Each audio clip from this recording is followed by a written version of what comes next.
What's up guys, Matt here, and we are in the nursery, and as you can tell, it is not dark enough at all, even with two different sets of blinds installed. So Boolegon was kind enough to send us two different sets of Blackout roller shades that in this video, I got them right here, we will be unboxing, installing, and just trying to show you exactly what to expect. So let's get right to it. So right out of the box, we have our pre-measured shades for the smaller window, our pre-measured shades for the large window. Looks like there's some brackets and screws on the end of it, as well as some plastic clips, or a plastic clip, as well as a manual, and the shades themselves. So I'm expecting you'll get one manual per order, and here is what came with the first smaller shade, and then the hardware for the second larger shade. All right, so first of all, I've got the small roller shades here. Let's take a close look at this fabric. Look at how high quality that is here. You can simply pull it down, and with that little effort, it holds its position. No need to pull it to lock or anything. It will just hold its position wherever you place it. And they do have this nice front layer, which basically functions as a valance. All right, let's talk measuring and how to order. There are two different main options when you order these, if you want it to go inside your window or if you want it to go outside your window. So if you want the shades to go inside your window, you will need 2 inches deep of a window jamb. So you'll have to confirm that with your windows and measure. And then to measure the size for the actual shades, you just simply measure the inside of the window, ending right here on the inside and ending on this other side, right on the inside. And then same thing for heights.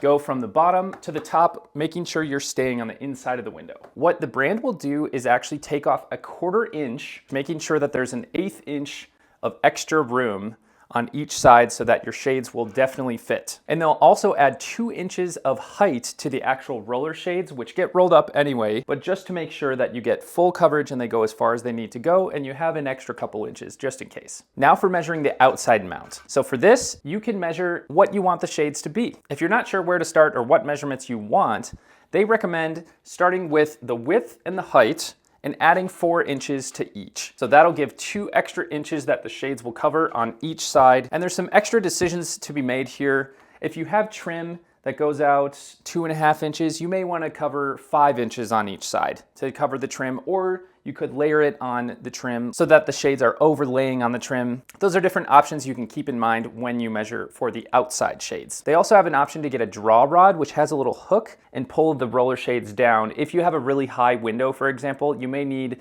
a draw rod to add to your order. These roller shades also come in many different colors, so make sure to check that out. So to keep it simple, if you want the shades on the inside of the window, you measure the window's size. If you want the shades on the outside of the window, you measure the shade's size. Okay, let's talk installation. So these are so flexible because of these brackets. We can install these if you're going inside the window. You will attach the bracket upward and in the window, and you can play with it so you see where it will line up depending on the depth of your window jamb. If you're going above your window, you will use anchors and screws through these holes, left and right there. You can play with where it will line up there. And I would recommend staying symmetrical where it will support the shades adequately. But the real magic is in these brackets. I think it's a great design. Check out how these connect. I absolutely love this design. Check out how easy this is. Boom, that's it. And then to take it out, you just simply push it, boom. Just snaps right in. You can really have this anywhere on the blinds. That's where it's so flexible, where you can put these. You just really want to make sure that these are level. I've got the brackets already pushed on here, and I'm just gonna see how they line up here. I did have to remove the valance that was already here on my blinds. And yeah, I think if we just put it right to the trim, all we have to worry about is left and right because the trim is already level, and that's gonna be perfect coverage. I am using a stud finder here because if there is wood, I would like to use that. And gonna mark a stud there. Do these cover that? So I can go a little bit in.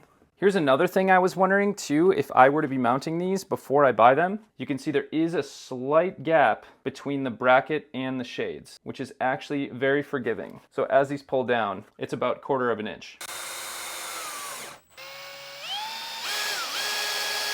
All right, got the brackets drilled in. Once those are in, we are good to push in and lock in the shades to the brackets. Let's give it a try. Got the right side in. Got the left side in, there we go. Hear that snap in. And then from here, I'm just gonna tap this to get it centered on the trim here. And now we can pull this down. Look how perfect that is and how perfect these measurements turned out with still the trim showing. It's actually so satisfying. And look how easy it is to bring this up. Last thing is to attach the handle. Here's a closer look at that handle. It'll just snap right onto that bottom rod.